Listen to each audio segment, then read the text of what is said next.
Good morning, good morning. I'm trying to share the seat here.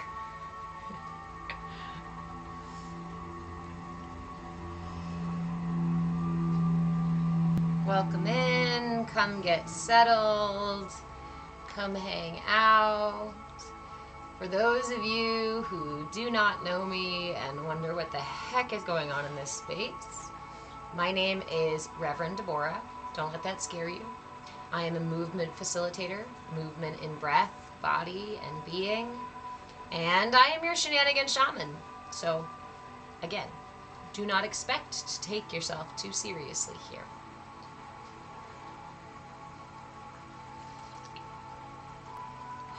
We use shenanigans for our healing, among other things. Among other things, like mudras. And that is what we have been learning in this class for months now. Did you know that there were that many mudras out there? There are, and more. This is my Bhakti Bites offering, the Bhakti Bites class. Bhakti means devotion, so devotion to what? Devotion to self-care. Because how many times do we put self-care last on our to-do list? And how many times do we put self-care aside when we get too busy? And while, you know, an hour at the end of the day or 3 hours at the gym per week or what have you, whatever your self-care routine is,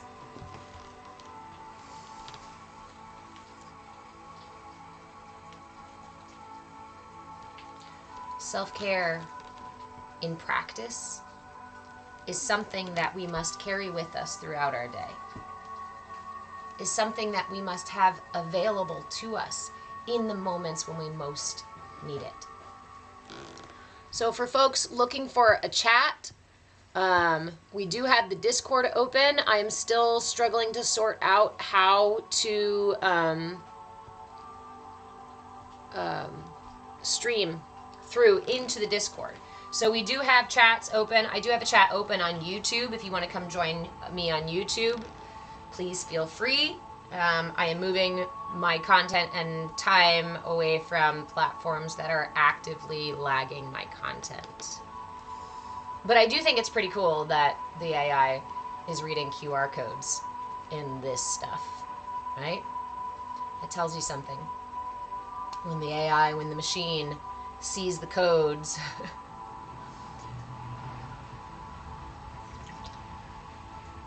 okay, enough about playful theories.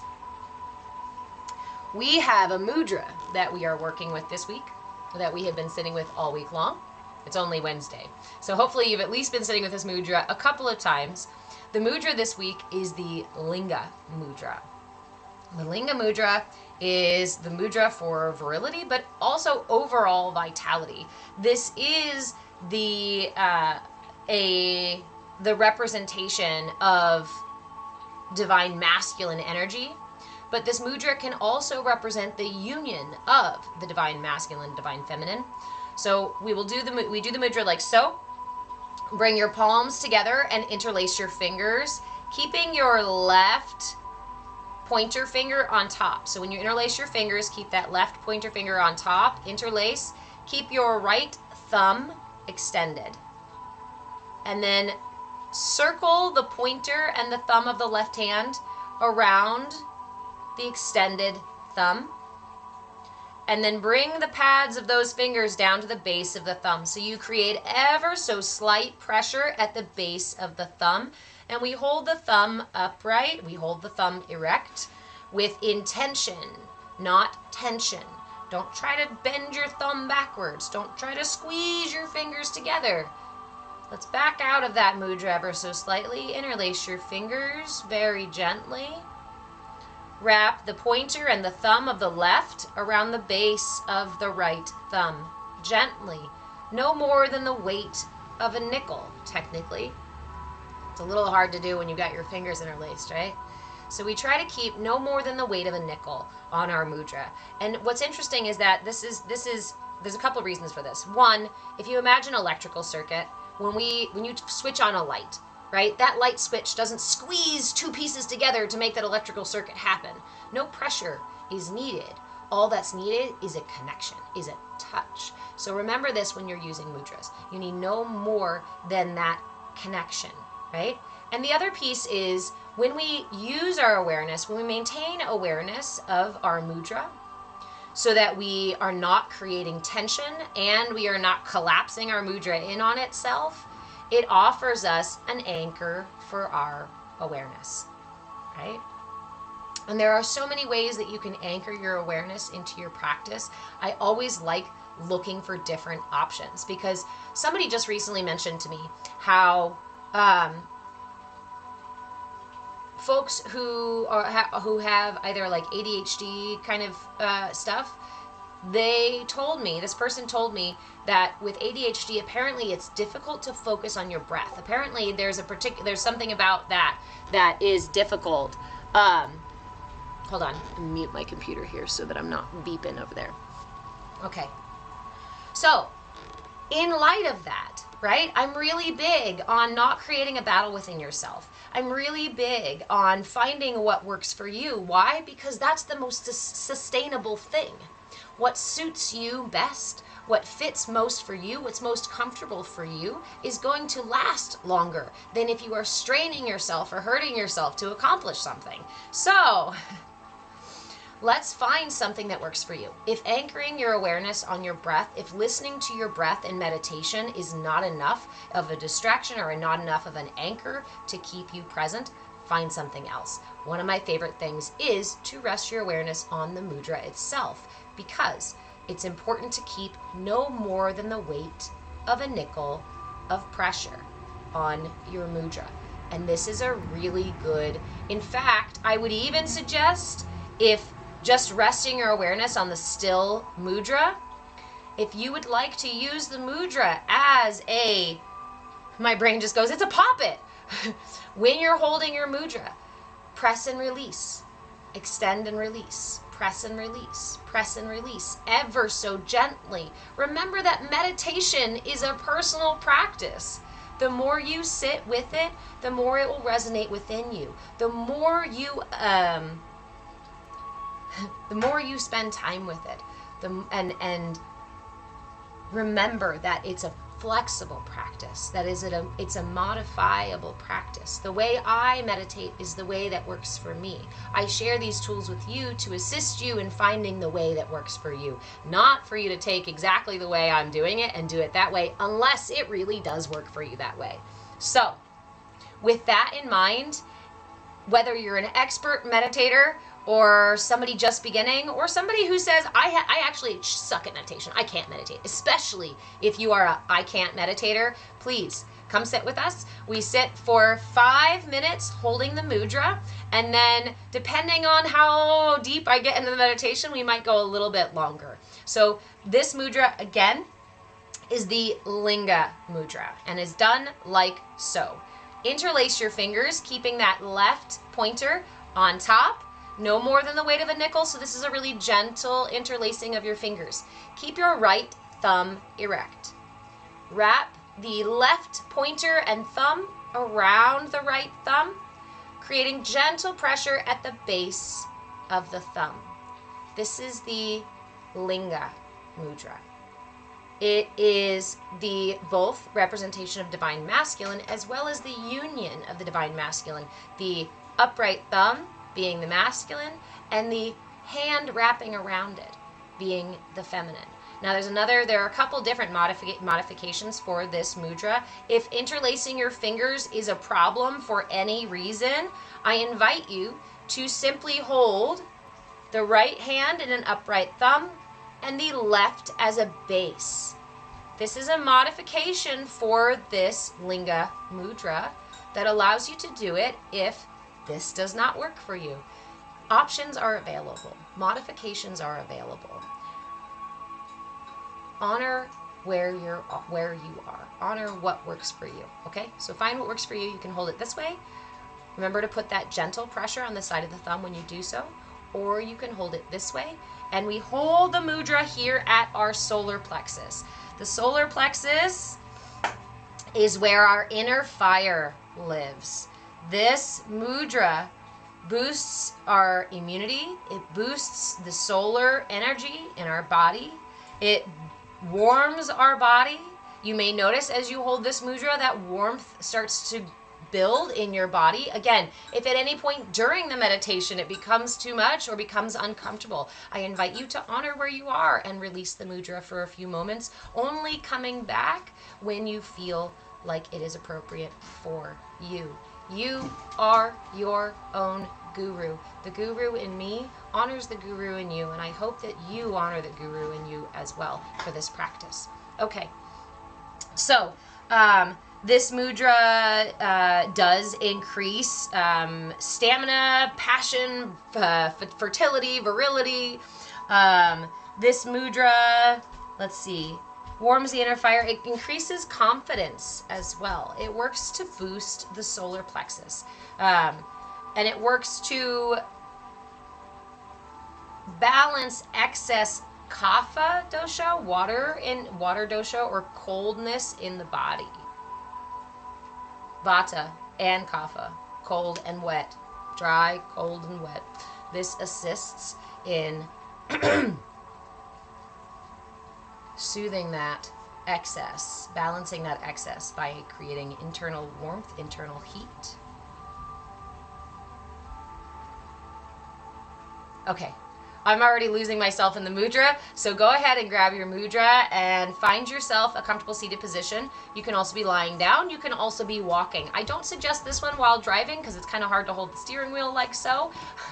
But if it's available to you, go ahead and snag your mudra and then close your eyes if it's safe to do so, and we will slip into meditation by taking 3 deep breaths. Begin by inhaling through the nose, pulling the breath through the lungs and all the way into the belly. And sigh it out. Inhale again, lifting the heart and elongating the spine.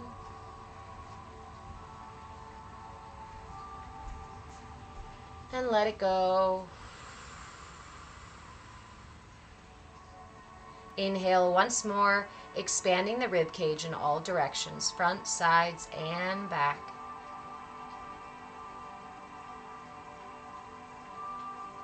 Hold at the top. And slowly release.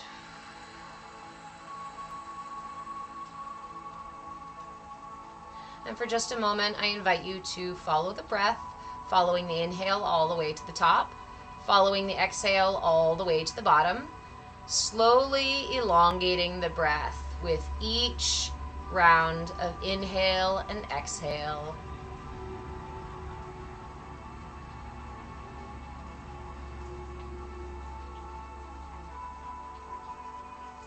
As we settle into our practice, your mind monkeys may they protest.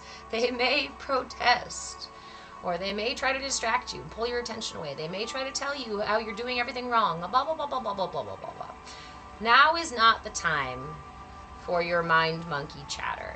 If you notice the mind monkeys are busy, find your anchor and bring your awareness back to that anchor again and again. So, that anchor can be the breath. Simply resting your awareness on the inhale and the exhale, listening to the sound, feeling the sensation in your throat, feeling the coolness of the breath as you inhale and exhale through the nose.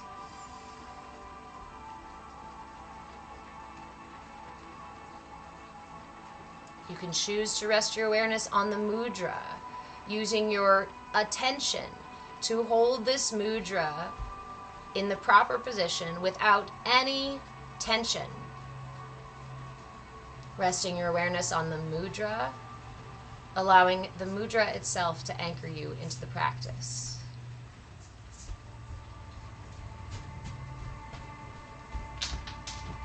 As you continue to breathe, you may notice tension arise in the body. Sometimes this is the body protesting. Sometimes this is the body releasing. I invite you to use the breath, inhaling completely and allowing the exhale to carry any tension away from any part of the body, any part of the mind, any part of the breath. Your awareness is extremely powerful. Quantum mechanics tells us that just by the simple act of observing something, we change it. Use that awareness to assist your mind monkeys in quieting down, to assist your body in settling in to the softness of this practice.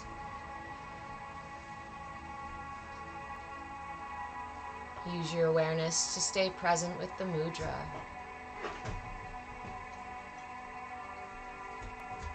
Feel free to use your awareness as a single point of contact, a single point of focus, or open your awareness up to no point of focus at all. There are many ways we can remind our body, our mind, to be present with our experience. Find what works for you and stay present with that. Keep breathing.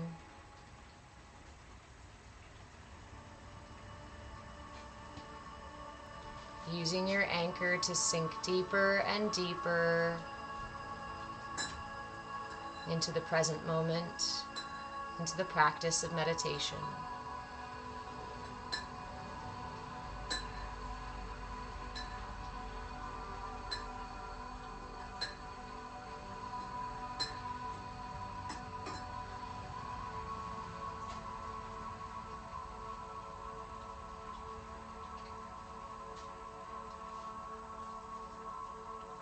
You can stay with this part of the practice as long as you would like. If you would like to increase upon your practice, add to your practice, I invite you to imagine a small spark between the palms of your hands.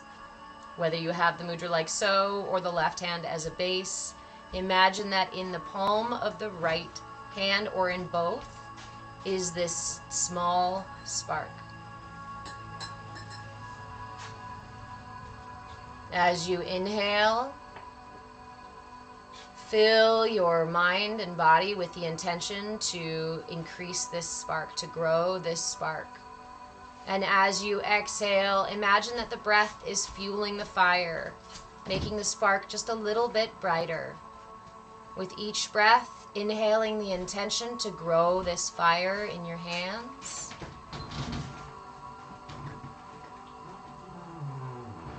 And exhaling, fueling that fire as it grows. Notice the warmth between your palms. You may notice a pressure building within the mudra. Stay present with whatever experience without the need to attach a story to it.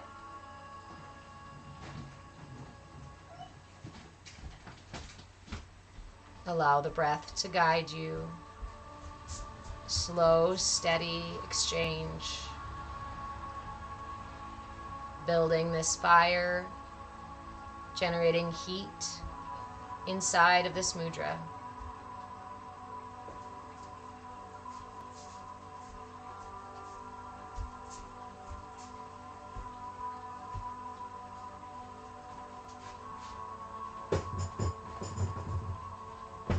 Take several more breaths here.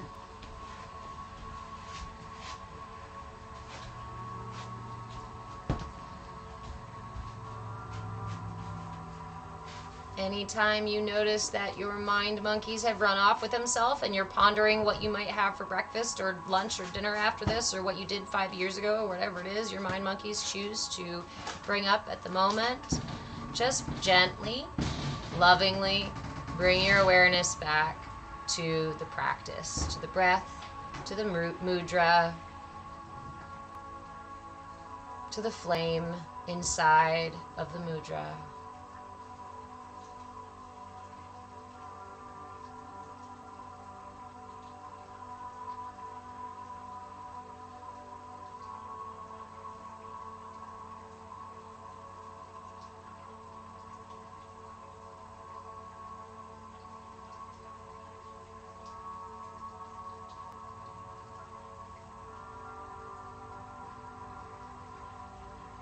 You may stay here as long as you would like, simply growing the fire in your hands.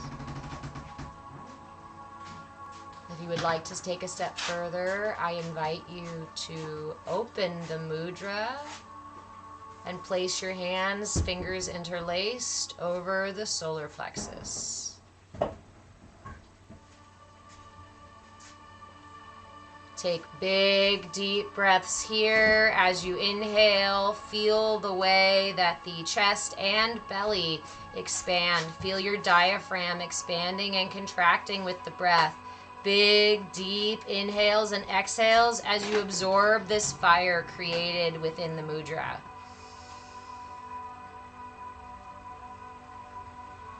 Feel the heat building in your solar plexus, warming your entire body, your own little hearth.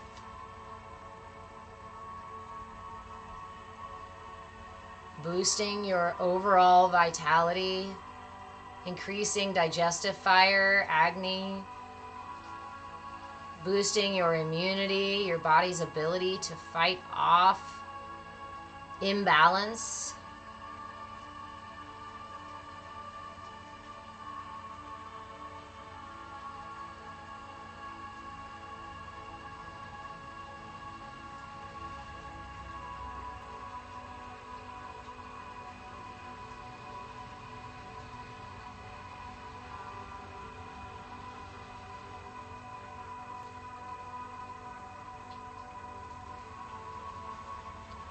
I encourage you to stay with any part of this practice that you feel called to sit with, as long as it is available to you. When you feel complete, I invite you to bring your hands to prayer at your heart, or simply lay one over the other over your heart, in gratitude for this space, in gratitude for this practice, in gratitude for this magnificent meat bag and these powerful tools that we have to bring balance and overall wellness, peace, and fill this being with love. Powerful, powerful tools. Offer yourself some gratitude for taking the time for self-care today. I am so proud of you. You know you're worth it. I hope you know you're worth it. If you don't know, let me tell you, you are so fucking worth it. And I'm really proud of you for taking just a few minutes of self-care today. Thank you so much for joining me. When you are ready to come out of meditation, please do so slowly, only opening your eyes when you're fully ready to commit to being part of this crazy reality. Yeah, crap. I opened them a little too early. I don't know if I'm ready to commit. Hi, Donald. Good morning. Welcome, welcome. Hi, dog. Hello. Did you enjoy meditation? Yes? What's the matter? Oh, I moved. Okay, I apologize. I moved from where I was sitting. Okay, go ahead. Lay down.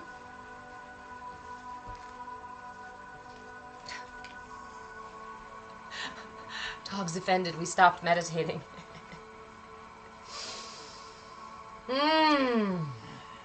For those of you just joining us, welcome. The replays for our meditations are on YouTube at Move With Change. I am at Move With Change on pretty much all the platforms. I go live on YouTube, Kick, Twitch, TikTok. If I had a bigger streaming service, I might go live on more. But almost all the interaction, content, fun stuff, shenanigans happens in our Discord. We have a free community courtyard we call our CAYA courtyard. CAYA stands for Come As You Are, because everyone deserves a safe space to show up exactly as they are, especially when you're on this journey of like discovering your authenticity and it's your first time, right, trying to express that authenticity. Thank you, friend. it can feel really awkward and feel really weird, right? And the people who we are used to being around, who are not used to seeing our authenticity, it can be really uncomfortable to be that person around them sometimes, right? The people who've known us for who we've been and who they expect us to continue to be. It can be helpful to have a space where we approach each other with curiosity and willingness. Because when we approach life with curiosity and willingness, we have the opportunity to discover things. But when we approach life from arrogance and this place of like, oh, I know all there is to know about this thing, or about these things, or about these people. I know all there is to know. Well, you know what? Argue for your limitations, and sure as shit, they're yours. So yeah, sure. If you know all there is to know, then you know all there is to know, and there is nothing more for you to learn. But there's that story of the seeker who came to the monk, right? And the monk said, well, what do you know already? And he spent hours telling the monk all of this stuff that he'd studied, all this stuff that he'd learned, all this stuff that he'd discovered. And the monk was like, well, I guess you're all full, aren't you?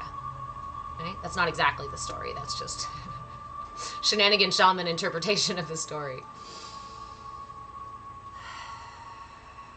We create our own illusion through our attachment to our story, through our attachment to our biases and our beliefs, to our attachment to our experience, which is ever so valid. But when we forget that everybody else's experience is just as valid, we isolate ourselves in this very limited space. So I wanted to share with all of you this beautiful, beautiful, beautiful gift that I just received. I don't know if my friend is in here. Crazy Redhead Creations just sent me these amazing earrings. I'm going to come in for TikTok so you guys can see them. These are from The Last Unicorn. I'll bring it here for you guys to see here too. These are from The Last Unicorn. Can you see it okay? Sorry, dog.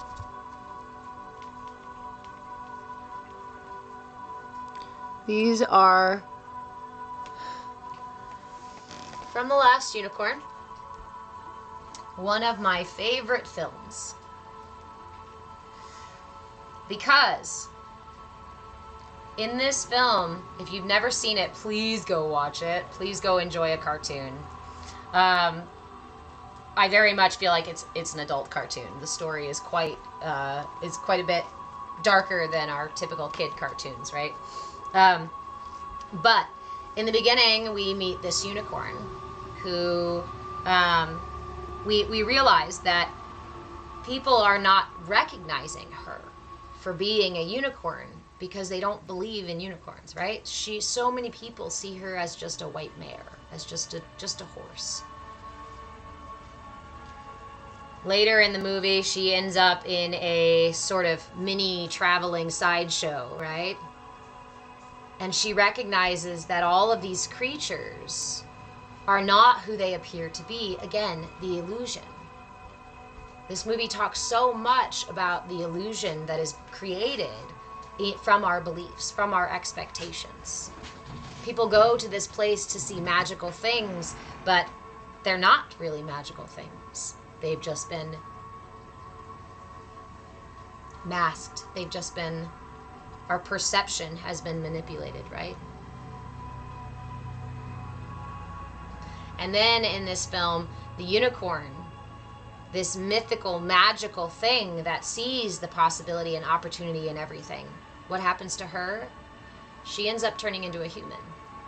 And for a unicorn, that is the worst fate.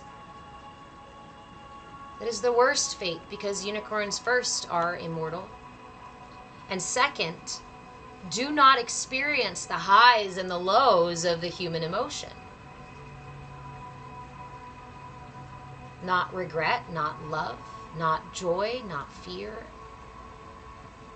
They live in that perpetual place of infinity, of possibility, without being burdened by the expectations and the illusions of humans. And so when she becomes a human, suddenly she experiences joy, regret, love. And they are both a gift to her and also a burden, because when she becomes a unicorn again, she is the first and only unicorn to experience regret. She feels regret because she felt love. This goes back to the idea of that we cannot come home to ourselves unless we experience a leaving of home first, unless we experience a separation first. And when we perceive things in that way, does it not change the perspective of things like depression a little bit? Anxiety, just a little bit? Is that if everything is an opposite, equal and opposite reaction to the other thing, if there is always a yin and a yang, that means the depths of my depression reflect the depths, the heights of my joy, of the possibility for joy, for love, for abundance. If I have felt complete and total lack, I have the same opportunity to experience abundance with the same intensity. At the very least, with the same intensity, if not more so.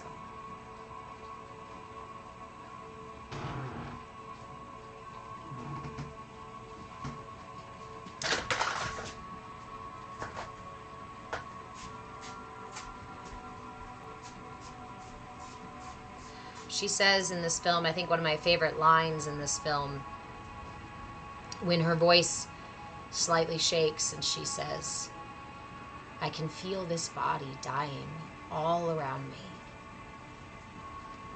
Can you imagine the experience, maybe you can, of being an infinite being, being an immortal being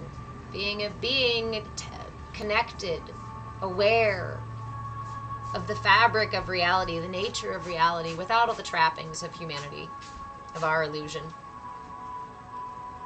And then to be smacked into a dying thing, a thing that is finite, a thing that is limited, a thing that is separate, that is stuck in the illusion of separation.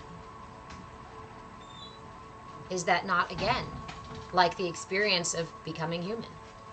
I used to say when I was studying child development, I used to joke in class. I'm like, can you guys imagine? Can you imagine taking this infinite spark, right? And trying to, not even infinite spark, this infinite being, this infinite knowing, this infinite all connectedness, and pulling a piece of that down and smashing it into a finite body.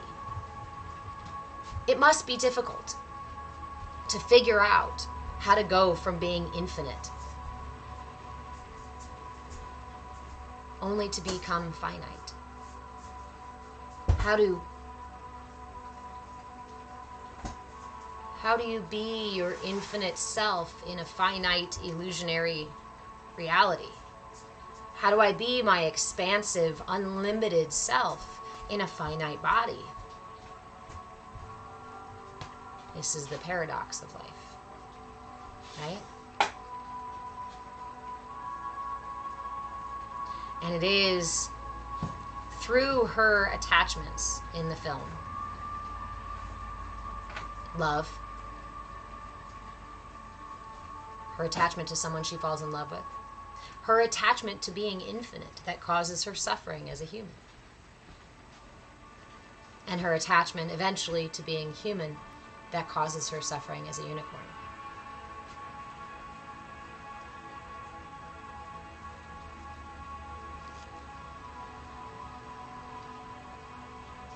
Because it is our attachment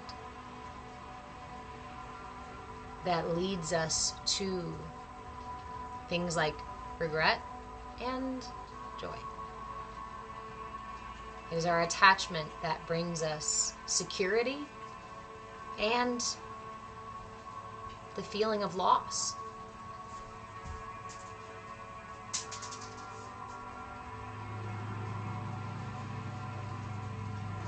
It is our attachment to the illusion that prevents us from seeing the magic that exists in absolutely everything.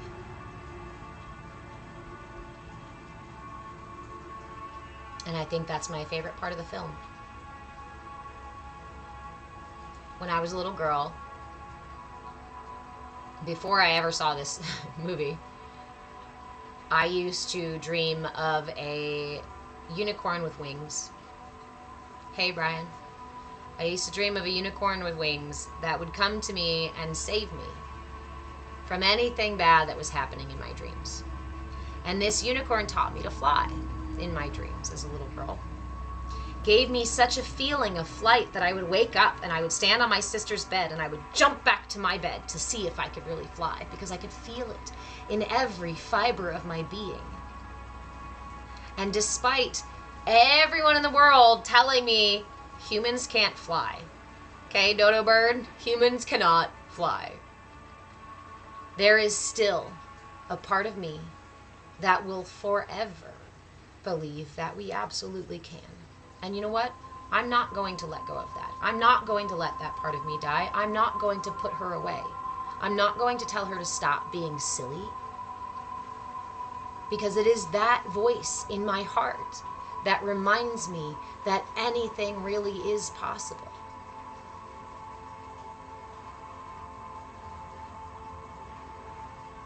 You guys know this idea that fairies live on our belief. Our belief fuels their life force, right? You've seen it in Peter Pan when everybody's clapping for the, I believe, I believe, I believe, I believe. That's magic. That's magic. And I heard someone say recently that when you use the word, I am possible, not, right? Possible. That we take a little bit of magic out of the world every single time we say it. We shadow, we shroud a little bit of magic somewhere in the world. Somewhere in the world, a fairy loses its wings when you tell yourself that something is not possible for you, not available in the world.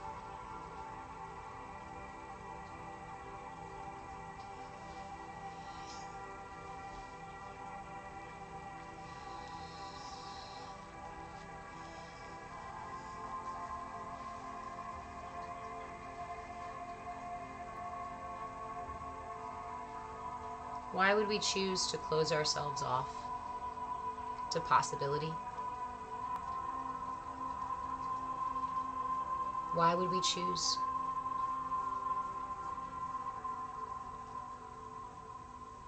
to limit the opportunity available to us in this lifetime?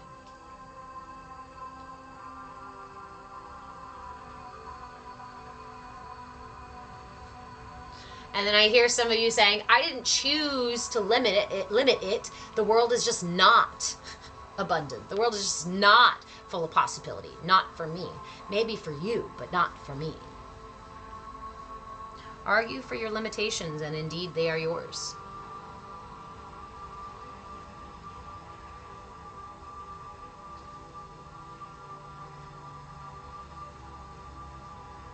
Paint yourself into a box, and indeed that is where you will live.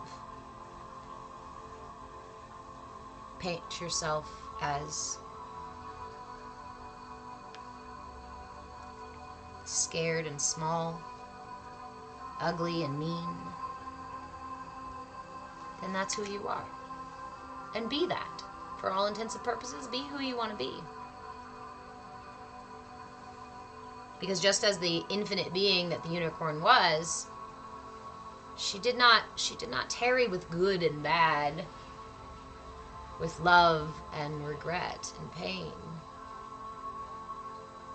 These are finite things. Why do we humans deal with them?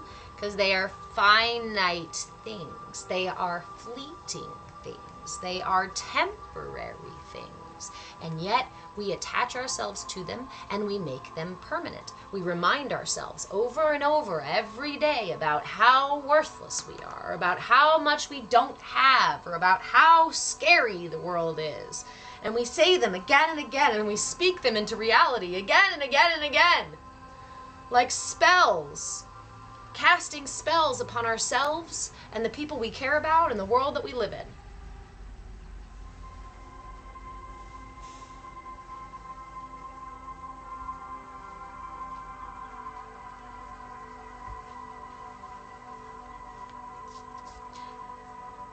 But more often than not, it's from a place of ignorance, of genuine just unknowing, of just being raised in a culture that does not teach us to seek magic, does not teach us to look, does not teach us to look for fairies. It teaches us to deny the magic in the world. It teaches us to compartmentalize ourselves and fall in line and stop being so shiny and loud. I'm shiny! Sorry.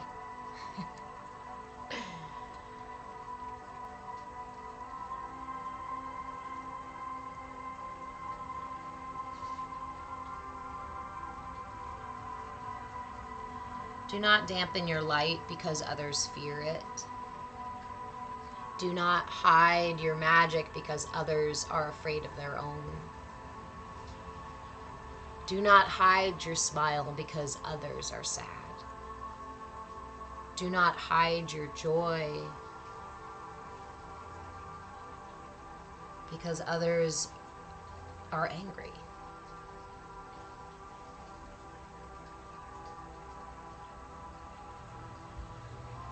Your choice. In every moment, how much magic you want to allow into your life. Your choice in every moment, how to perceive, how to be in a situation. And if you tell yourself, I am angry, right? I am. This is a statement that we use in meditation and in mindfulness as a anchoring statement, as a statement of the purity of our divinity, of the pureness of our authenticity. I am. And then you go and attach it to I am a contracting finite energy. Well, I just anchored myself into this illusionary reality real quick, didn't I? I made myself a whole lot smaller than I was before. Now, I don't promote denying the emotions, right? We don't deny what we feel. No. However, there is a subtle difference, a subtle yet profound difference between saying, I am anger, I am angry, and, whew, I'm feeling angry right now. It seems silly. It seems like a simple little thing. But it is sometimes the most simple things that we do that make the most profound difference. We often identify so completely with our emotions that we forget that they are temporal. Every emotion, it doesn't matter how intense, has a temporal aspect to it. The emotion rises and falls. It is only when we attach to it and compartmentalize it and keep it that we cause ourselves suffering. An unnecessary degree of experience with this emotion over and over and over again. Now, emotions are fleeting things. They like to rise and fall. They like to run off with themselves and dissipate. They are kind of like Fae, right? A little bit of a chaotic energy, come out of nowhere sometimes. Sometimes they're small and magical, sometimes they're loud and dangerous. But they do not survive when they are trapped. They do not live, they do not thrive when they are trapped. They do not heal and become... No. They become monsters. They become demons when we trap them. Do you know what happens when you put a fae in a box and never let her out and talk awful things to little fae? What happens? They become demons. Their magic implodes in on itself and becomes darkness. Their lightness transforms into darkness the longer we keep them trapped. So imagine each of your emotions as a fairy. Every time it rises up within you, that fairy wants to fly and be expressed and be beautiful and then go off and be with the rest of the fae and be in the forest and go do its fae thing. It doesn't want to be stuck inside of your body. But what do? That fae comes up and starts to flutter about and you go, oh! And you catch that thing. Go, what is this? This is mine. This belongs to me. This sadness, this anger, this belongs to me. I own it. I'm going to keep it. Put it in my heart. And every time this fae tries to escape from me, this anger erupts out of me in an attempt to be released. I grab it again and I put it back inside. No, no, no, no. Because it becomes so familiar to have this push and pull of energy, to have this energy rise up in you. It becomes so familiar that we perpetuate our own suffering because it's familiar. Now, I love you. So don't take this as you're causing yourself all your troubles. Because more often than not, we operate from a place, again, of not knowing, of unknowing, of being unaware of what is going on, of being unaware of what we are doing. I implore you to put down blame, to put down shame. Meet yourself where you are today. Offer yourself a big, fat, fucking hug. I love you and I'm so proud of you for getting to where you are. I am so proud of you for doing what you felt you needed to do to get here.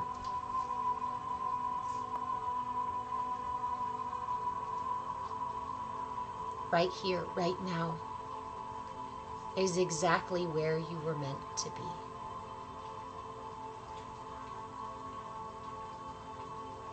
And just like we cannot come home to ourselves without leaving first, you can only heal because you've been broken. So if you've done any shred of healing, or if you're just meeting yourself for healing today, give yourself that little pat on the back. Good job. You are so worth it. And I'm sorry if right now you don't feel like you're worth it. You might do what I used to do and say, this chick doesn't know me. You don't know who the fuck I am. You don't know what I'm going through. There's no way you don't know. I'm actually terrible. I'm actually worthless. Baby, no, you're not.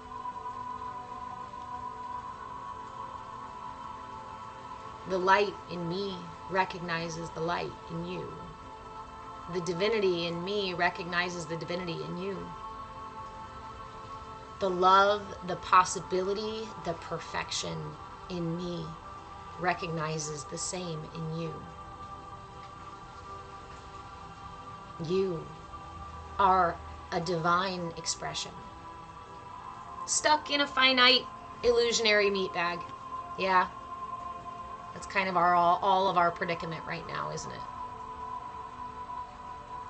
But if we can remember to see the divinity in each other, the light in each other, the love in each other,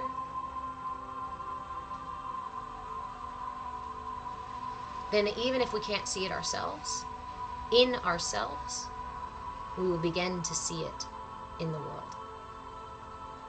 And that will mirror it back to you. Sometimes when we can't find it in ourselves, it helps to look outside, yeah.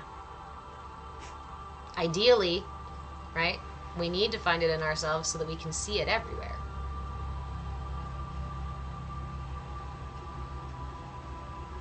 But the perfection in that little daisy flower that you find in the grass, that brings you such joy, and you sit there and you just look at it and you count its little petals and you marvel at its perfection in this tiny, tiny moment. Remember that to some energy way, way, way bigger than you, you're the same damn thing. You're the same blessed thing. This adorably perfect, perfectly imperfect, with all the kinks in the petals and this missing one over there and the tear from the leaf half falling. You're so beautiful. You are so perfect.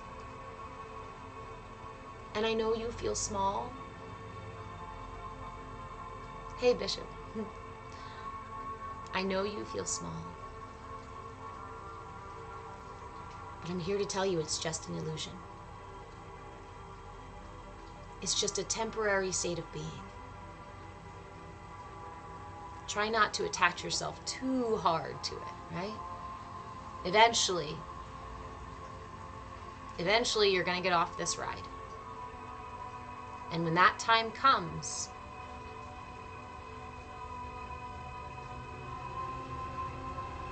I hope that you feel the love and acceptance that the universe feels for you, for all of your flaws, for all your mistakes, for all your imperfection, for all your ugly moments. The universe, and all its grandeur, in all its expansiveness, does not look at you and chide you and shame you and feel like no, it looks at you and says, golly, what a beautiful tiny little spark. How magical. Look at that thing. Look at it just living its life. Pure expression. In all its fear, in all its joy, in all its shame, in all its doubt, in all its rage, in all its love, in all its acceptance, in all its experience. Every moment perfect. Hey friend, sorry, I don't go live with people I don't know. I'm glad you follow me, thanks. But send me a message about going live and we can chat about doing so another time.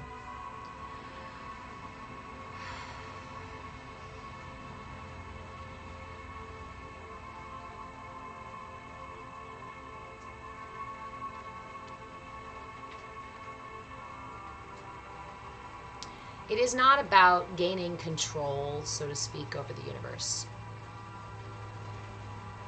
It is not about being the only one in control of your reality.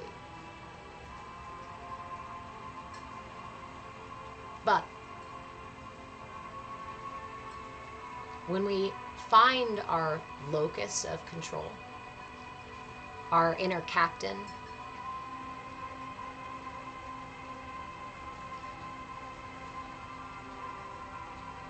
we experience life in a very, very different way. When we recognize that we are on a ride of sorts, that there's a beginning, a middle, and an end. In an infinite universe, our experience is temporal.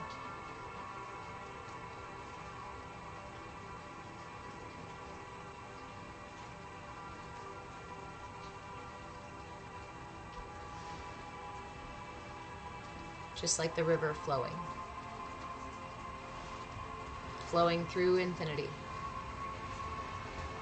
Yet we cling to our beliefs, we cling to our expectations, we cling to our fears, because it helps us feel safe.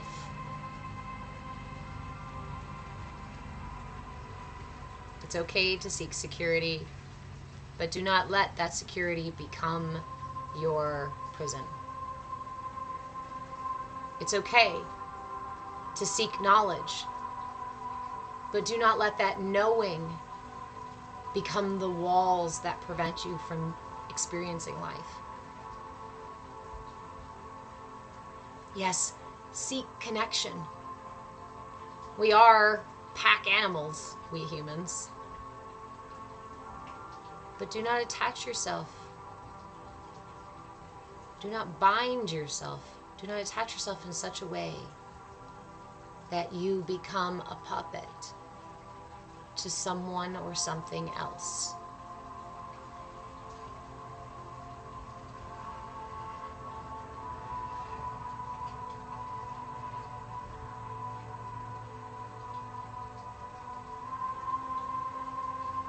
I don't know who's out there in this great big internet world right now, but I just keep hearing, you are enough. And it's not for me, so whoever needs to hear it today, you are enough. You are so fucking perfect. I wish I could hold up a mirror to you so that you could see a true mirror, a clear mirror. I could hold it up to you so that you could see how magnificent you really are.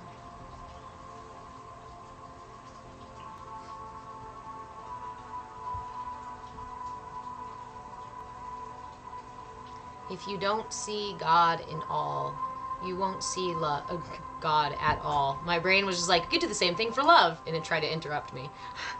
If you don't see love in all, you won't see love at all. If you don't see magic in all, you won't see magic at all. At all.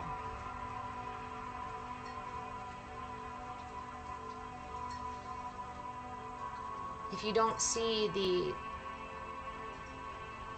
expansive, curious nature of life all around you, it'll be much harder to break yourself out of the confines of your assumptions and expectations and beliefs. Illusions, illusions, illusions. Argue for your limitations, and indeed they are yours. I remind myself of that daily. How many times a day do I argue for my limitation? I invite you to take this question with you. Today's Wednesday, so let's see, next live class is on Friday on Tiny Yoga. That's a great place actually to explore this concept. Argue for your limitations, and indeed they are yours. Ask yourself today, tomorrow, and then join me on Friday for Tiny Yoga to discuss our limitations. What limitations are you creating, crafting for yourself? You might already have a couple pop up in your head and you're like, oh yeah, no, I argue for this, I say I can't do that, I can't do that. But I'm telling you there's more. No offense, because I know there's more. There's more underneath, and there's even more subtle ones. Why do this game at all? Because when we have an awareness of the way that we limit ourselves, then we have the ability to change it. Again, on a quantum level, when we observe something, the simple act of observation changes a thing. And in regard to the things that we have trapped and stuck in here, my experience has been that when we give it our attention, we change it in a way that gives it relief, that gives it release. It does not matter what emotion it is. When I turn my awareness, my light of awareness onto that emotion, not with judgment, not with shame, not with guilt, not with attachment, but my awareness simply as I would a toddler who came out of nowhere and is like, hey, and wants all my attention, right? I might go, oh, hi, hello, hello, ooh, hello, hello. I invite you that each thing that pops up within you to meet it with that willingness. like you do a young child coming to you is requesting attention, requesting awareness. Let it release. Let it go.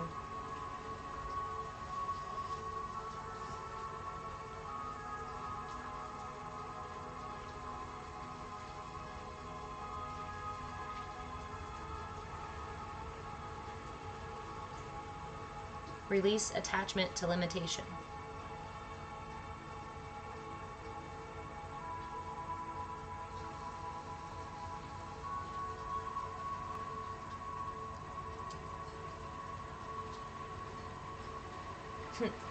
Find your inner unicorn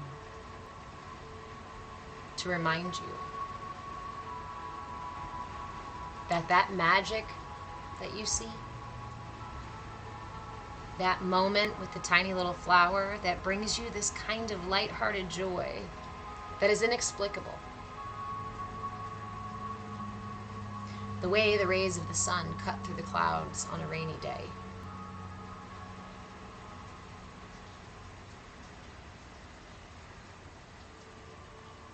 The soothing sounds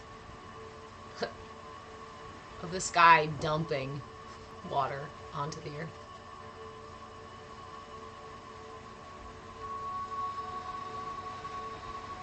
Whatever it is that you see that brings you that sense of wonder, remember in that moment that you are also that thing. That somewhere in the universe itself even, is looking at you and having this same experience of that expansive love, wonder, joy, magic.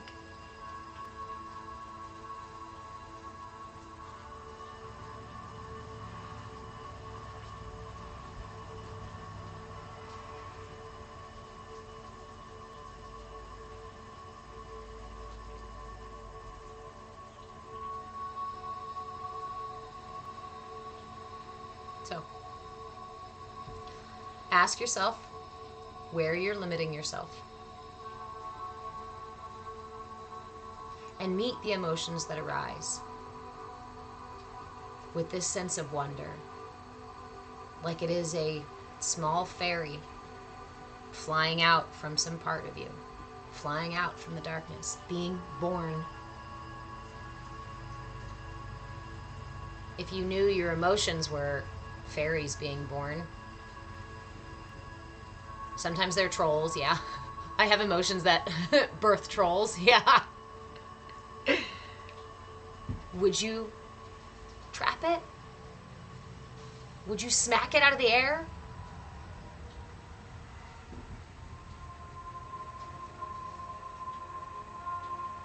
Would you swat it? Or would you look at it in awe of the power of creation manifesting right through you? The power of creation when these emotions are born out of you.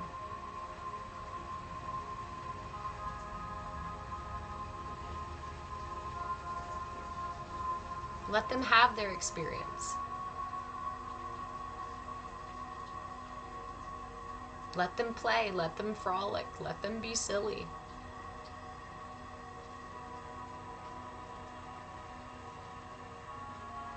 When we do this, we are far less likely to weaponize our emotions. I know.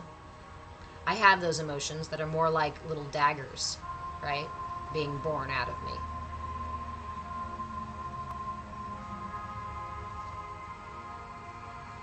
So shift your mindset. Play with magic for the next few days, or for just today, or don't.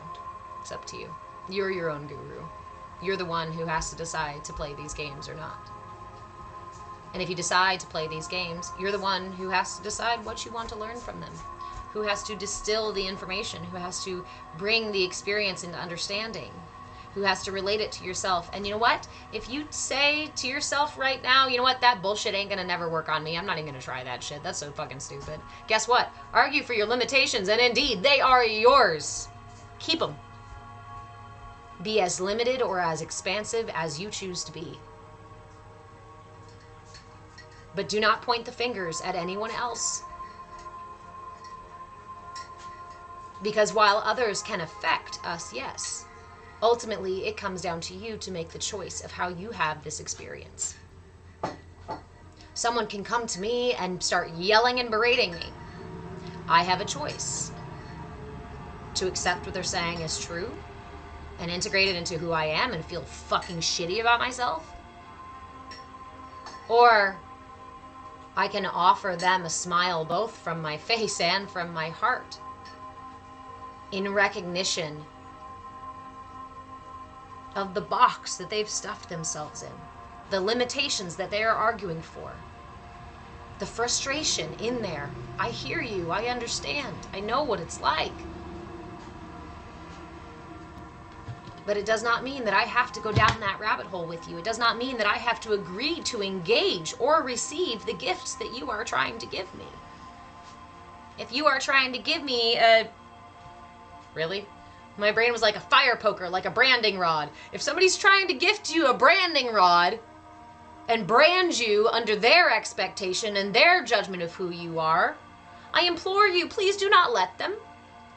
Please do not accept it. Smile and nod. Smile and nod. I love you too. I love you too, and I'm sorry that you feel hurt, that you feel scared right now. We've all been there. So when I see someone in that place of pain, I try to offer a heart smile. Because I've been there. I've had those days of pain. I've had those moments yelling at somebody in the car or in the grocery store. I've had the moments of saying the worst things possible to the people I care the most about. Does it make me a horrible human? No. I don't need to attach myself to the things that I have done. I only need to anchor myself in the present moment so that I can choose who to be now. And now. And now. And now. And now. And now. And now. And keep doing it. And keep doing it. And keep doing it. And if I forget, and I run off with myself and decide to argue for my limitations and decide to go down the rabbit hole of being a fucking... like we sometimes do, that's okay too. Because I'm human. Because I'm learning. Because I'm growing. Because I'm rediscovering myself, and I'm rediscovering humanity, and I'm rediscovering the nature of reality through my experience of coming home to myself, through my experience of meeting God every single day, meeting the divinity within me and outside of me every single day with reverence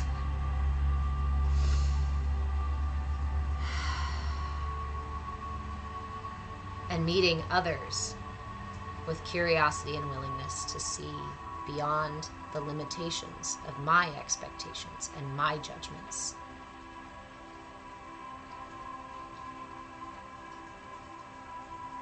What's that saying? Every statement is an admission of a self-reflection.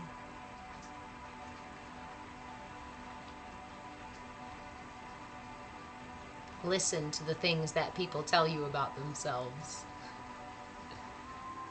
And listen to the things that you tell yourself about yourself. Don't worry about the things that other people tell you about yourself. Take them with a grain of salt. But listen to the things that people say, because they are talking about themselves. And listen to the way that you speak about yourself, because that will influence the way that you talk about others. That will influence the way that you see your reality.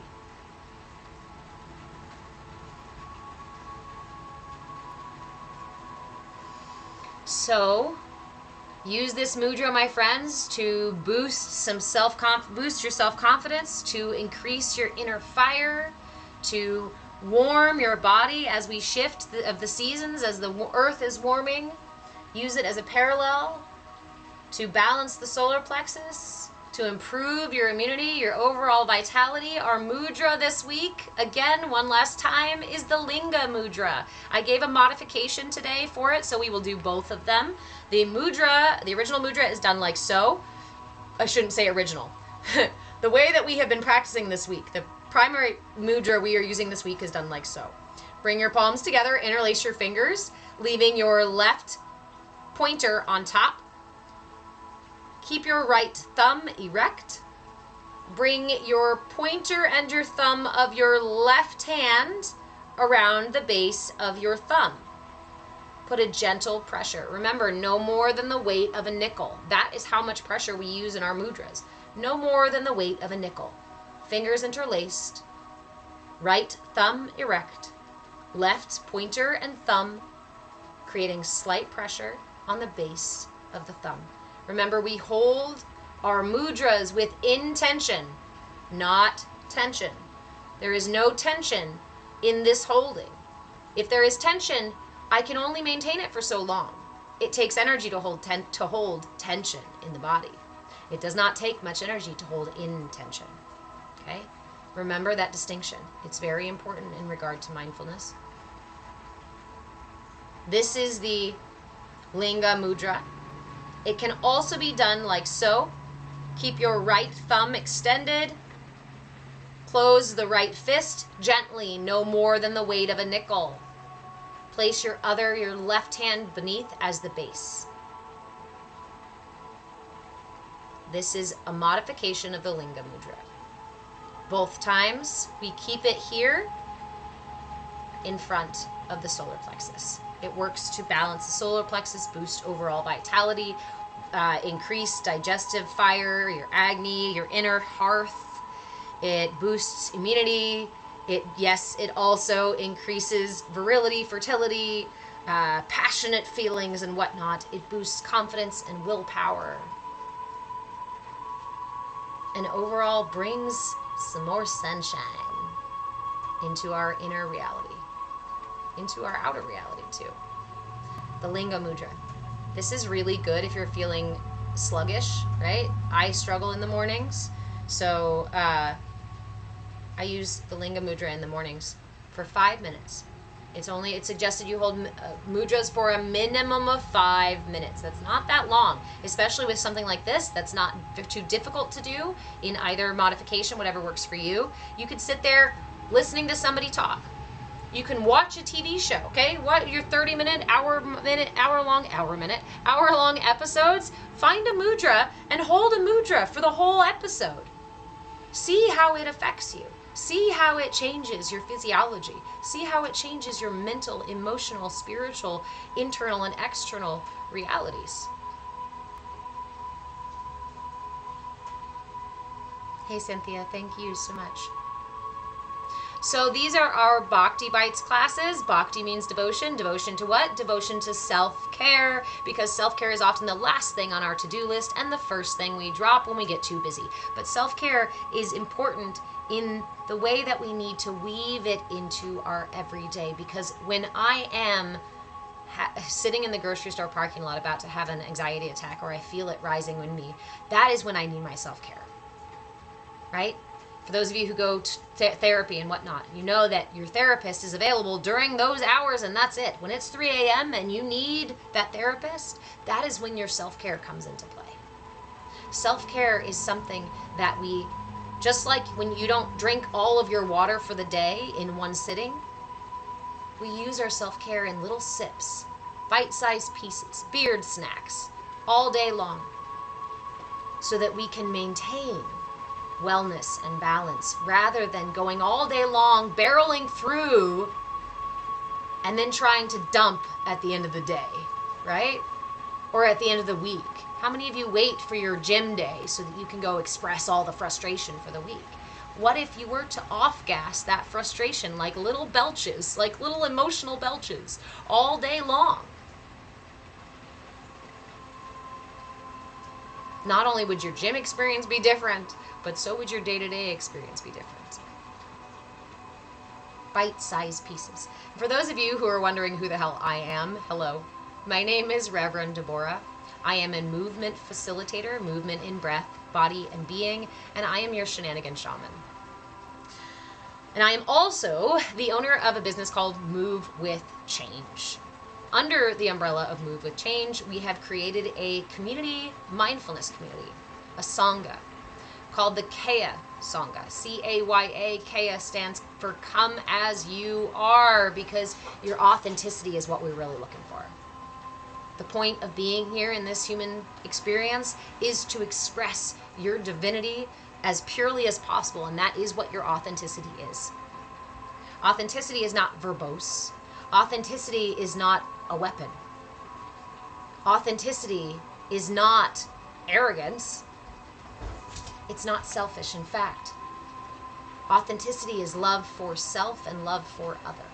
Authenticity is the open expression of divinity as it flows through you in each moment.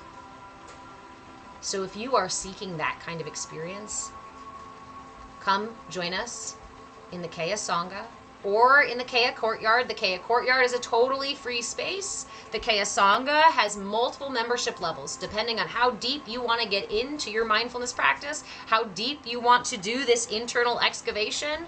We can do, there's all different membership tiers. So you can find the link to join the Patreon for free, as well as all the membership tiers on my Patreon, patreon.com/Move with Change. I am Move with Change on pretty much all the platforms, but all of the interaction, the majority of the interaction happens on the Discord. Come join us on the Discord. There's also a bunch more free shit. If you guys have noticed, I like giving away free shit. I teach 4 classes a week completely for free. I give more stuff away for free inside the Discord. The Discord is the space where you're going to get more interaction, one-on-one time with me, face-to-face time with me, and a lot of shenanigans, right? And to meet other people who are on this path, doing this work, and learning to approach life and each other with curiosity and willingness. If you have been on this path at all, whether you're just starting or whether you've been doing it for a long time, there is a space for you in the CAYA community. That link, again, is on my Patreon. There's a free link, and then there's membership levels as well. You can always join the Patreon, the Discord for free, and then choose a membership level later on if that works for you. We have group practice classes. We have group coaching. I offer private coaching. I offer energy work. I offer a variety of services. I do offer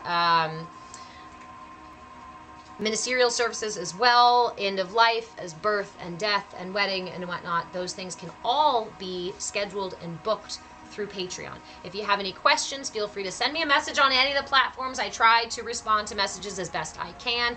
If you'd like to email me, you can email me at rev, at movewithchange.com.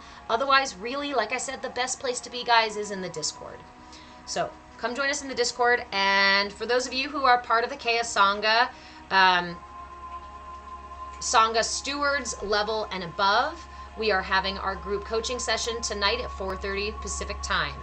4:30 Pacific time, we will join the Zoom call. So be there if you want to join in on our group coaching session. If you are not part of the Discord, you want to join this and you want to get in on it before 4:30, just go to the Patreon page, sign up. It will give you a link to the Discord, and you'll be able to see where it is. And if you need any help and need any guidance, always send a message in the Discord or on any of the platforms or at rev@movewithchange.com. If you appreciate these free things that I offer and you want to show your gratitude, you can do so on the Patreon as well. There is a tip jar over there. I'm also PayPal me, Move with Change.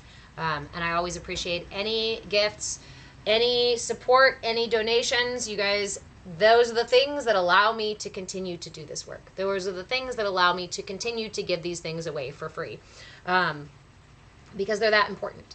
And even though the algorithm is taking my shit down because it's that important, it's that powerful that the AI is reading QR codes in my videos, guys. I love it. I love it. Okay, so I love you so much. Members, CAYA Sangha and CAYA Steward and above, we will have group coaching at 4:30. If you want to get in on it, go to the Patreon. Otherwise, I love you so much, my lovelies, and I will see you on Friday morning for Tiny Yoga. Tiny Yoga is at 10 a.m. Pacific time. Remember your Linga Mudra. Remember to pay attention to the limitations that you are arguing for.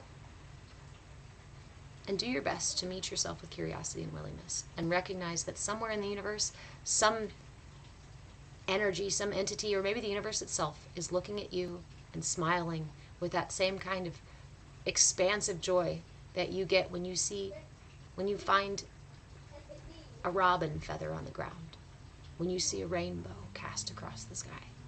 You are that magnificent. You are that beautiful.